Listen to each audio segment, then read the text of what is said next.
त्र्यंबकेश्वर नगर परिषद निवडणूक 2025 स्वप्नील पप्पू शेलार यांची नगराध्यक्षपदासाठी दमदार एंट्री।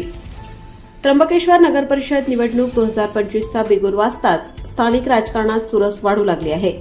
अशात भारतीय जनता पक्षाचे निष्ठावान कार्यकर्ते व त्र्यंबकेश्वर देवस्थान ट्रस्टचे विश्वस्त स्वप्नील पप्पू शेलार यांनी नगराध्यक्षपदासाठी दिमाखात उमेदवारी अर्ज दाखल केला आहे। सामाजिक कार्यात नेहमी अग्रेसर, लोकांच्या सुखदुःखात सदैव सहभागी राहणारे शेलार हे त्र्यंबकवासियांमध्ये लोकप्रिय नेतृत्व म्हणून ओळखले जातात। कोरोना काळात आणि स्थानिक स्तरावरील अनेक संकटसमयी त्यांनी सेवा फाउंडेशनच्या माध्यमातून गावकऱ्यांना मोठी मदत केली आहे। तसेच त्र्यंबक नगरीत अनेक विकास कामे आणि सामाजिक उपक्रम राबवत त्यांनी सेवाभावाची परंपरा कायम ठेवली आहे। अर्ज दाखल करताना बोलताना शेलार म्हणाले, गोरगरीब जनतेला सहज उपलब्ध होणारा, त्यांच्या अडचणींमध्ये धावून जाणारा आपला माणूस हवा ही जनतेची अपेक्षा आहे। त्यांच्याच आशीर्वादाने मी निवडणुकीच्या रिंगणात उतरलो आहे। पुढे ते म्हणाले, मी मलाच मतदान करा असे सांगत नाही, पण संकटात साथ देणाऱ्या, गावाच्या विकासासाठी कटिबद्ध असलेल्या माणसाला मतदान करावे। स्वप्नील शेलार यांच्या उमेदवारी अर्ज दाखल कार्यक्रमावेळी हजारोंच्या संख्येने निघालेल्या भव्य रॅलीने संपूर्ण त्र्यंबक परिसर दणाणून गेला। कार्यकर्त्यांच्या उत्साहपूर्ण घोषणांनी वातावरणात रंग भरला असून मतदारांशी भेट घेत स्वप्नील शेलार यांनी त्यांचे आशीर्वादही घेतले। या उमेदवारीबाबत विस्तृत माहिती त्र्यंबकेश्वर देवस्थान ट्रस्टचे विश्वस्त स्वप्नील पप्पू शेलार यांनी दिली आहे।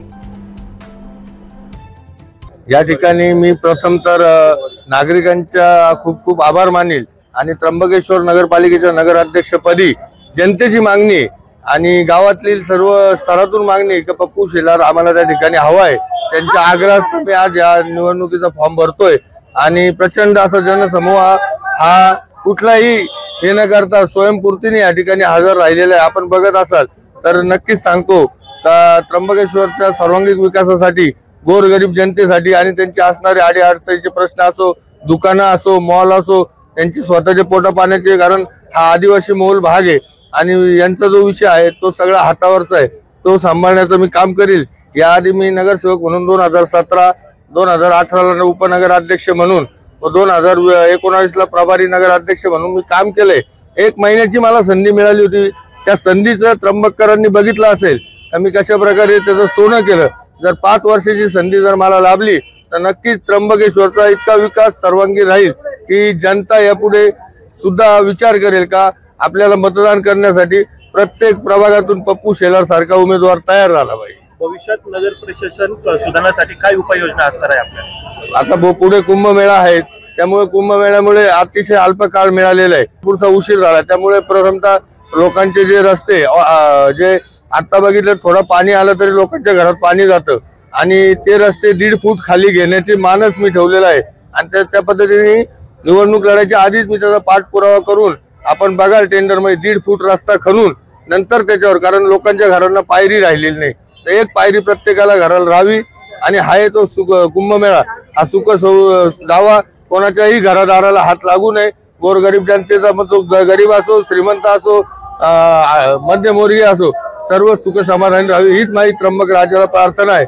आणि मला कामाचा अनुभव आहे आणि लोकांची माझी नाळ ही जर आपण बघितली तर मी माझं नाव जरी स्वप्नील शेलार आहे तरी मला पप्पू शेलार नावानेच ओळखतात आणि कोणी लहान 10 वर्षाचा मुलगा असो तर 70 वर्षाचा मनुष्य असो, मला पप्पू भाऊ म्हणून किंवा पप्पू म्हणूनच आवाज येतात। ही जी त्यांची आपुलकी ही कायम तशीच बाधित त्यांची आपुलकी अशी कायम राहावी अशी सगळ्यांची इच्छा, एक हक्काचा आणि आपला माणूस त्यांना हवा आहे। त्यांच्या सगळ्यांच्या आग्रहास्तव मी उमेदवारी अर्ज आज दाखल करतोय आणि मी त्र्यंबककरांना आवाहन करेल का आपण सुद्धा होतकरू सुशील आणि काम करणाऱ्या व्यक्तीला या ठिकाणी पाठवावं। आपण बघितलं असेल का त्र्यंबकेश्वर मध्ये आता बरेच गोष्टी अफवा असतात, काही असतं पण नाही, सगळ्या गोष्टी या सुरळीत पार पाडल्या गेल्या पाहिजे आणि या ठिकाणी माझं कम्युनिकेशन नगरपालिकेशी जरी 3 वर्षापासून निवडणूक नसली तरी माझे या ठिकाणी राहायचं आणि मी एवढंच सांगेल त्र्यंबक राजाला का माझ्या गोरगरिबाचं दुःख घरदार न तुटो आणि त्यांची उपजीविकेला किंवा त्यांच्या पोटावर पाय न पडो। भले नगराध्यक्ष मी झाल्यावर तर हे करणार आहे, पण नाही जरी झालो तरी त्यांचं हे सगळं बाधित राहो हीच मी त्र्यंबक राजाला प्रार्थना करतो आणि माझे 2 शब्द संपवतो. भाऊ, सेवा फाउंडेशनच्या माध्यमातून देखील आपण अनेक विकास कामे या ठिकाणी केले. कोरोना काळात देखील आपले कार्य उल्लेखनीय आहे, त्याबद्दल काय सांगा? कोरोना काळ हा महामारीचा काळ होता. त्यावेळेस आपण म्हणाल का हे काम फक्त पप्पू शेलारने केलं तर ते सारं खोटं आहे. हे जे काम केलेलं आहे, हे आपण जो जनसमूह पाहू राहिला आहे, याच्यामध्ये 100 ते 150 कार्यकर्ते हे रस्त्यावर फिरत होते. पप्पू शेलार जरी एक माध्यम होतं, पण फिरणारे जे लोक होते ते प्रत्येक जण सेवा फाउंडेशन साठी काम करत होते. त्यामुळे मला श्रेय नको येते, ते श्रेय जे आहे ते ज्यांनी काम केले त्यांना मी प्रदान करतो आणि त्यांच्या सगळ्यांच्या आग्रह खातीरच मी उमेदवारी अर्ज दाखल करतोय. यामध्ये माझं एवढंच म्हणणं आहे की आपण बघितलं असेल संकट काळामध्ये आणि कुठल्याही काळामध्ये सेवा फाउंडेशन ही कायम धावून येणार आहे, जीवाची पर्वा न करता. त्यामुळे सगळ्यांच्या मी जरी चेहरा त्यांचा असलो, शेवटी कुठेतरी एक आकार पाहिजे, तो आकार जरी मी असलो, पण माझं याच्यात योगदानापेक्षा त्या 150 कार्यकर्त्यांचं योगदान आहे. गाई असो, मासे असो, लोकांना 2 टाइमचं जेवण असो किंवा काही पोहोचवण्याचं काम हे मी केलेलं नाही, हे माझ्या सेवा फाउंडेशनच्या 150 जणांनी केलेलं आहे. आणि त्याचंच हे उत्तर आपल्याला नगराध्यक्ष म्हणून, नाही तर माझ्यासारख्या सामान्य माणसाला ही संधी फॉर्म भरणं हे सुद्धा कुठं सुचलं नव्हतं. पण ती जी सेवा केली आहे आणि कार्यकर्त्यांनी जी ही संधी आणलेली त्याचं मी नक्कीच सोनं करीन. भाऊ, भारतीय जनता पक्षाचे आपण एकनिष्ठ कार्यकर्ते आहात. बरोबर. यावेळी आपल्याला पक्षाचा पाठिंबा किती महत्वाचा वाटतो? नाही, काय पाठिंबा फार महत्वाचाच आहे, परंतु आता आपण बघत असाल सगळीकडे अफवेंचा बाजार उडत आहे. परंतु लवकरच पार्टी योग्य तो निर्णय घेईल आणि योग्य त्या उमेदवाराला उमेदवारी देईल असं मला वाटतं. जाता जाता त्र्यंबकनगरीतील नागरिकांना काय संदेश द्या? नागरिकांना एवढाच संदेश देईल, आपला माणूस, हक्काचा माणूस आणि आपल्याला भेटणारा माणूस, याच लोकांना आपण मतदान करावं.